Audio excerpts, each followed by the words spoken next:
మరోవైపున చూస్తే రాష్ట్రానికి సంబంధించిన అప్పులు కేవలం ఈ 9 నెలల కాలంలోనే రికార్డులు బద్దలు కొట్టేసి, బహుశా ఎప్పుడు కూడా ఏ ప్రభుత్వం కూడా ఈ స్థాయిలో అప్పులు చేసిన పరిస్థితులు బహుశా దాఖలాలు ఎప్పుడు కూడా లేవు. ఆ స్థాయిలో రికార్డులు బద్దలు కొట్టేశారు. 9 నెలల కాలంలోనే బడ్జెటరీ అప్పులే, అంటే with in the purview of FRBM పరిధిలోకి వచ్చే బడ్జెటరీ అప్పులు, అంటే public account and public debt అప్పులే అక్షరాల ఈ 9 నెలల కాలంలో 80,827 కోట్లు.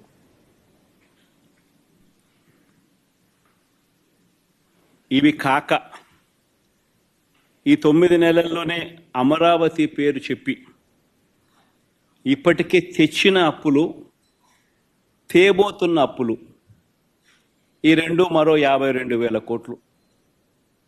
World bank and ADB, Asian development bank, world bank నుంచి 15,000 కోట్లు, KfW జర్మనీ నుంచి 5,000 కోట్లు, హుడ్కో నుంచి 11,000 కోట్లు, CRDA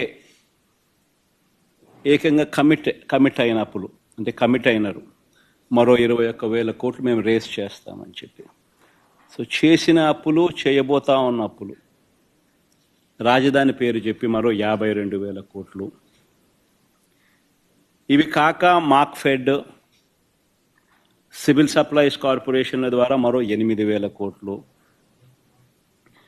APMDC ద్వారా తేబోతున్న అప్పులు మరో 5,000 కోట్లు. అన్ని కలిపితే ఏకంగా తీసుకొచ్చి నా అప్పులు, చేయబోతున్న అప్పులు ఏకంగా 1,45,000 కోట్ల పై మాటే. ఇది నిజంగా ఒక రికార్డు. ఇది ఇంకో రికార్డు. ఎవరు బద్దలు కొట్టలేనంత పెద్ద రికార్డు.